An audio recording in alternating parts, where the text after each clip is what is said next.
quelque chose qui s'est passé dans ce pays, ou qui s'est passé en Europe. Si vous regardez véritablement, mais sérieusement, hein, on le sait sur le plan culturel et sur le plan sportif parce que c'est le plus visible. Mais ce qu'on ne voit pas, moi je le vois au niveau académique, je veux dire, j'enseigne à Oxford, j'ai de plus en plus d'étudiants qui proviennent de pays du Sud et qui sont maintenant présents. Et quand je vais dans les universités aux États-Unis, mais vous ne vous rendez pas compte, quand je vais aux États-Unis puis je fais dans les universités, j'ai une délégation d'élèves extrêmement, de jeunes étudiants extrêmement brillants. Ici en France, on ne le sait pas parce qu'on ne lit pas ce qu'ils font.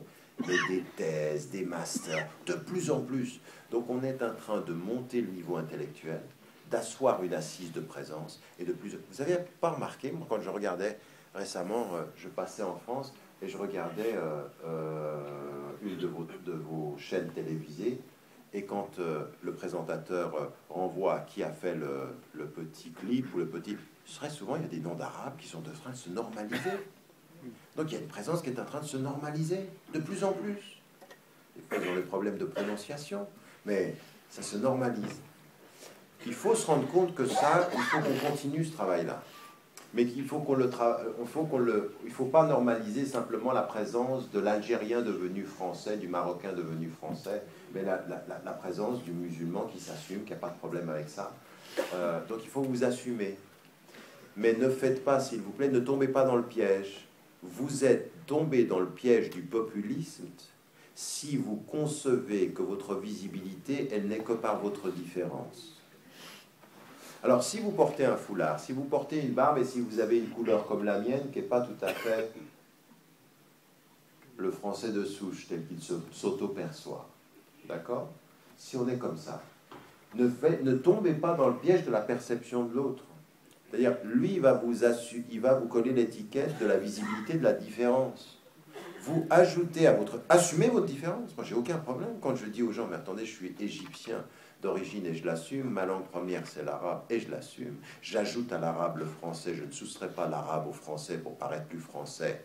J'aimerais que les Français connaissent plus de langues et pas qu'ils m'imposent d'en connaître moins. Oui, c'est ça, ma contribution c'est ça, c'est ouvrir vos horizons, ouvrir vos espaces.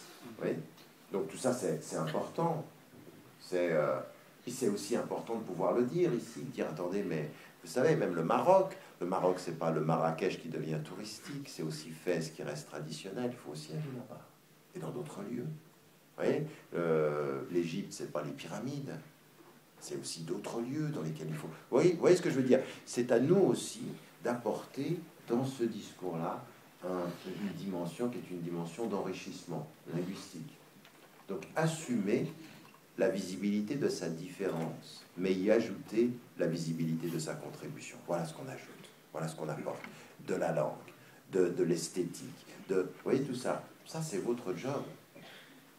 On va perdre la bataille des médias si on attend un média qui serait à nous. Il y en a qui viennent vers moi qui disent, tu sais quoi, moi j'ai la solution. Une télévision islamique. Il y aura que les musulmans qui regarderont. Ah oui. Vous voulez convaincre qui?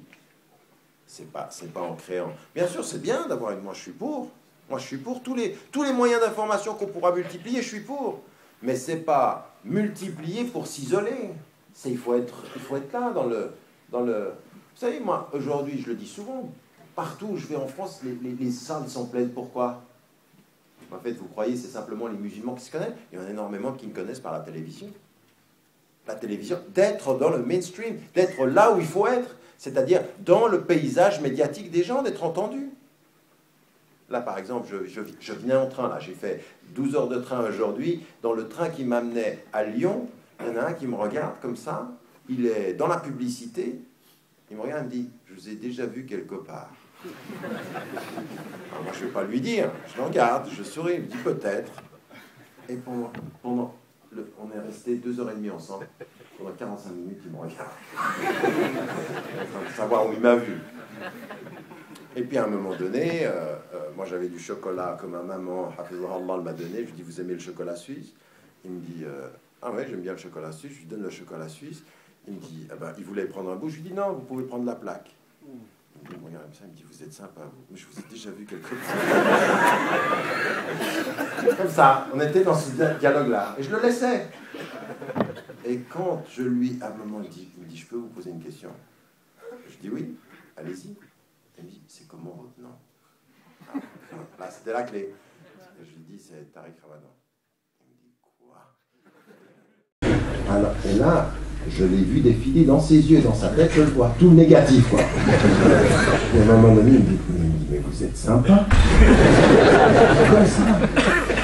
Mais qu'est-ce que ça veut dire? Non, mais vous ne vous rendez pas compte. La pression du média qui a dessiné et qui, à un moment, vous déconstruisait. Eh bien, je peux vous dire, il y a énormément de gens qui ont vu une émission où j'étais pas le sympa, puis qui en ont vu une autre où j'apparaissais plus sympa, et ça a changé, ça équilibre. Ça, c'est une visibilité. Mais cette bataille-là, comme ça, on ne la gagnera pas. Parce que vous tous ici, vous ne passerez pas dans ces émissions-là, ils feront en sorte qu'on ne passe pas. Et là, vous avez même remarqué, 6 mois, rien du tout. Pourquoi? Ça, c'est du travail. Ils jouent là-dessus. Donc, où est-ce qu'on va être des médiateurs? Là où on est, dans notre vie quotidienne. Il faut que les gens, ils vous reconnaissent là où vous êtes, pour ce que vous apportez de plus dans le débat, dans la discussion, dans la société. Ça, c'est pour nos concitoyens. On doit faire ce travail-là, vraiment. Il faut les respecter. Je veux dire, vous savez ce que ça veut dire, respecter quelqu'un? C'est-à-dire, je comprends que tu aies peur. Et je comprends que si moi, je ne réponds pas à ta peur, quelqu'un va instrumentaliser ta peur. Si moi, je ne m'occupe pas de toi, quelqu'un va s'occuper de toi à ma place. Mais celui qui va s'occuper de toi à ma place, il est dangereux pour toi et moi. Toi, tu ne le sais pas, même moi, je le sais. Pourquoi? Parce qu'il va te donner une fausse image de moi et il va t'utiliser, toi, contre tes propres valeurs. Il va te transformer en raciste. Il va te mentir. Il va, par l'image médiatique, faire penser que je pourrais ne pas être sympa. Exactement ce qui s'est passé avec lui. Qui, tout à coup, dans un wagon d'un train, en mangeant du chocolat, elle dit, on n'a peut-être pas dit la vérité. Vous voyez ce que je veux dire? Et ça, nous, il faut qu'on soit là. Si nous ne nous occupons pas de nos concitoyens, d'autres s'en occupent. Et non, on va s'occuper de nos concitoyens dans le respect de leurs pensées, pas dans l'instrumentalisation de leur peur. Dans le respect de leurs pensées, dans le dialogue. Donc ça, c'est votre travail. Il faut qu'on le fasse. Et maintenant, par rapport au parti, il faut aujourd'hui que vous ayez une bonne compréhension de comment fonctionne ce populisme. Et puis, effectivement, que là, maintenant, vous le compreniez, mais il faut le contrer avec des arguments. Il faut le contrer avec une bonne politique. Il faut savoir aussi d'où ça vient. Pourquoi les gens travaillent là-dessus. Donc, les partis populistes et cette façon d'être binaire, c'est parce que là, on vient avec des chiffres. Quelqu'un qui vous dit, mais de toute façon, il y a trop d'Arabes dans cette société. Mais on vient d'où? Et on traduit l'histoire. Qui est-ce qui a amené les gens ici? Qu'est-ce que vous voulez exactement? Comment vous allez survivre? Comment va-t-on survivre ensemble? Un vrai discours politique. Un vrai discours politique. Et un vrai discours qui pose les vrais problèmes. Quand il y a des gens qui ne cessent de parler d'islam en disant que l'islam est le problème de la France, il faut montrer que les problèmes de la France n'ont rien à voir avec l'islam.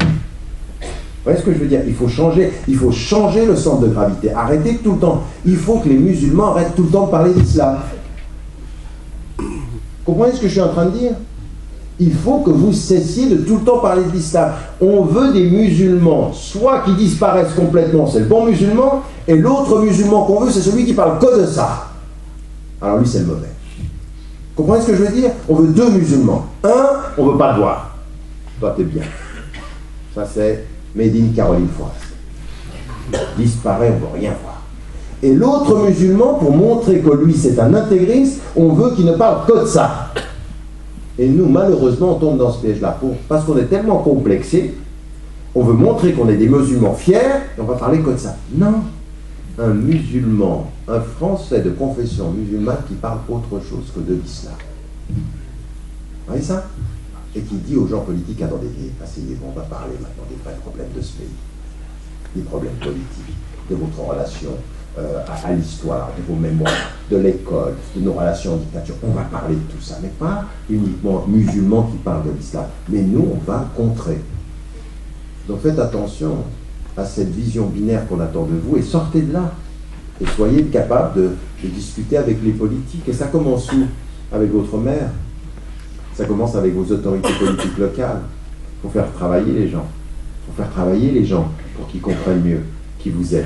Et donc ça, c'est aussi une des responsabilités majeures des musulmanes et des musulmans aujourd'hui, de vous, Nous ne sommes pas bons d'un point de vue politique. Nous ne sommes pas bons. Soit on tombe dans le piège qu'on nous tend, soit on est passif. Oui, on n'est pas suffisamment sophistiqué. Nous, on est sophistiqué dans la paranoïa. Ah oui, pour penser qu'il y a quelqu'un qui a voulu faire un truc qui est passé par... Alors ça, nous, on est... Des fois, tu t'y perds. Tu comprends même plus où on finit et comme on a commencé. C'est pas ça. Être sophistiqué politiquement, c'est vraiment pouvoir... et pas de rejet. Pas de rejet, pas d'insulte. Vous voyez, des techniques. 1, pas de rejet. 2, pas d'insulte. Toujours de la dignité et toujours de la sérénité. Soyez serein. Soyez serein. Dans un monde et une société qui a peur et qui joue sur la crispation, serein. Tawakkalu ala Allah. Walhamdulillah. Oui, et pas d'insulte. La tasubbu alladhina yad'una min dunillah. Fayasubbu Allah adwan bighayri ilm. D'accord, il ne faut pas faire ça. Il ne faut absolument pas entrer dans l'insulte. Non, tu m'insultes, je n'insulte. Donc ça, c'est des techniques de communication qui sont simplement les bases de la sagesse. Nos techniques de communication sont basées sur la sagesse. Ça, c'est un.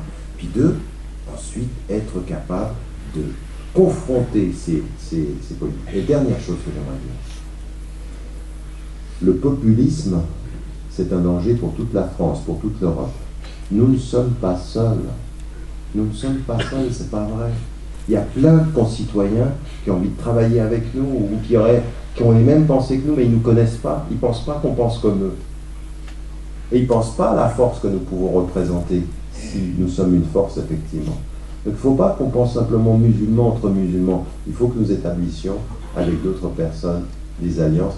Il faut faire comprendre à la France que le populisme qui touche une partie de ces populations est un danger pour la majorité. Nous sommes, de ce point de vue-là, des protecteurs de la majorité, non pas un danger pour la minorité. Donc voilà, je pense qu'il faut de ce point de vue que nous soyons impliqués. Ça ne va pas être facile. Je vous l'ai dit, hein, vous savez, rappelez-vous, pour ceux d'entre vous qui ont suivi un tout petit peu de là où je viens dans la présence en France. Avant le 11 septembre, je disais aux frères et aux sœurs, on va aller vers des jours difficiles. Je pensais que les gens vont nous laisser comme ça, les mosquées, non, ça va être difficile. On a pris une gifle magistrale avec tout ce qui a été cette espèce de la guerre contre le terrorisme et la violence, et c'est difficile. Maintenant, c'est une deuxième étape. Et la deuxième étape, c'est sur un plus long terme. Et moi, ce que je dis, c'est qu'il faudra 2 générations. Et pendant ces 2 générations, on peut faire énormément. Nous sommes dans une situation de crise. L'azma, elle est là. Et les situations de crise, elles doivent nous permettre de faire mieux. Donc il faut de ce point de vue-là que nous utilisions ce moment-là.